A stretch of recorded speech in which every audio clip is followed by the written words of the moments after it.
آپ تشریف لے گئے وہاں سے. تو حضرت موسیٰ ایک دن شام کے وقت دوبارہ آئے بستی میں، لوگ سوئے ہوئے تھے. تو دو آدمی، ایک بنی اسرائیل میں سے اور ایک فرعون کی اپنی قوم میں سے، وہ دونوں آپس میں جھگڑ رہے تھے.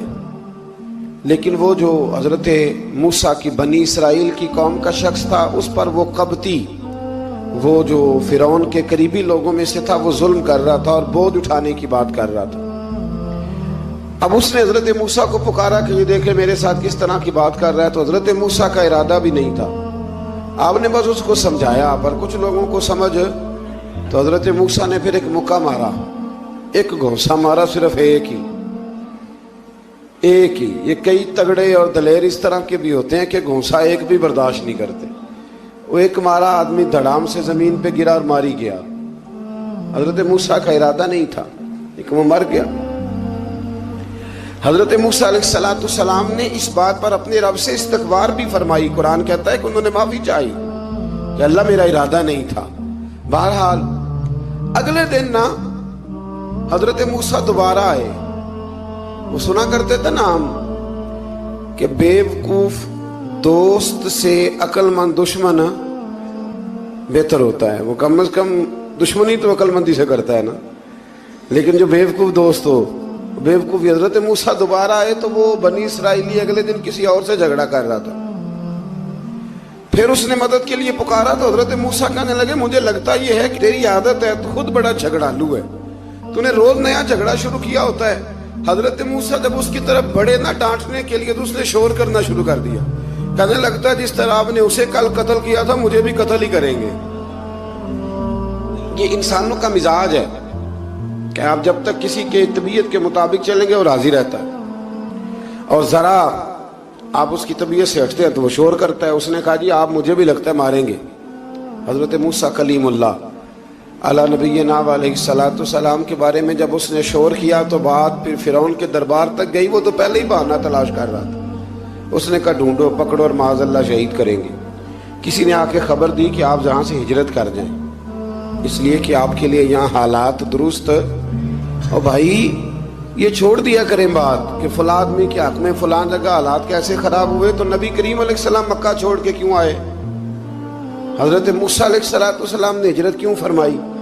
یہ ایک ایسی عجیب بحث ہے جس کو لوگ بلا وجہ چھوڑ دیتے، بلا وجہ چھیڑ دیتے ہیں. اور بالخصوص ایک خاتون نے ایک دفعہ مجھے پیغام دیا تو میں بڑی اس کی بات سن کے مجھے عجیب لگا. وہ کہنے لگی کہ دوسری جگہ میری شادی ہوئی ہے، مجھے طلاق ہو گئی تھی، تو مجھے ایک تانا روز سننے کو ملتا ہے تو اتنی اچھی ہوتی تو وہاں نہ رہ لیتی. تو بھئی یہ کوئی تانے والی بات ہے؟ کوئی ضروری ہے کہ بیوی غلط ہوتی ہے تو طلاق ہوتی ہے؟ اللہ کے محبوب علیہ السلام کے دو صاحبزادیوں کو ابو لہب کے دو بیٹوں نے طلاق بھیج دی تھی. کس کی غلطی تھی؟ تو آپ کیا کہہ سکتے ہیں یہاں کیوں طلاق؟ تو اتنی جلدی بات تھوڑی کر دیں گے آپ، تھوڑی احتیاط فرمائیں بولنے میں. تو حضرت موسیٰ علیہ السلام وہاں سے نکلے اور آپ مدین کی طرف چلے گئے. مدین وہ علاقہ تھا جہاں فرعون کی حکومت کوئی نہیں تھی. حضرت موسیٰ جیسے ہی وہاں پہنچے تو ان کے اندر ایک جذبہ تھا، ظلم ہوتا نہیں دیکھ سکتے. جب وہاں پہنچے تو انہوں نے دیکھا لوگ اپنے اپنے جانوروں کو گھاٹ پہ پانی پلا رہے ہیں اور دو خواتین ہیں وہ بالکل پیچھے کھڑی ہیں. تو حضرت موسیٰ کلیم آگے بڑھ کے کہنے لگے تم کیوں نہیں پانی پلاتی؟ تو وہ کہنے لگی ہمارا بھائی کوئی نہیں، باپ ہمارا بوڑھا ہے. اللہ اکبر. مجبوری یہ ہے، ہم ہیں بھی پردہ دار گھرانے کی، مجبوری ہماری یہ ہے کہ جب تک یہ سارے لوگ پانی پلا نہیں لیں گے اتنی دیر تک ہماری باری نہیں آئے گی. تو حضرت موسیٰ کلیم اللہ علیہ السلام فرمانے لگے اچھا یہ بات ہے تو جانور مجھے دو. وہ ہو یہ رہا تھا کہ چونکہ مرد پانی پلا رہے تھے تو اور جتنے بھی مرد آتے جاتے تھے وہ گھستے جاتے تھے اور عورتیں بیچاری کھڑی تھیں. حضرت موسیٰ جھٹ سے آگے بڑھے، پیچھے ہٹو. ان دو خواتین پاک باز عورتوں کے جانوروں کو پانی پلایا اور پھر آپ دوبارہ وہیں بیٹھ گئے. وہ بیبیاں جلدی جلدی گھر گئیں، جا کے اپنے والد سے کہنے لگی ابا جی کمال ہو گیا، اس بستی میں ایک ایسا آدمی ملا ہے جو عورتوں کی طرف دیکھتا ہے تو نیکی کرنے کے لیے آگے بڑھتا ہے، جو مجبور اور بے کس کے لیے اچھے جذبات رکھتا ہے. فرمایا جلدی لاؤ.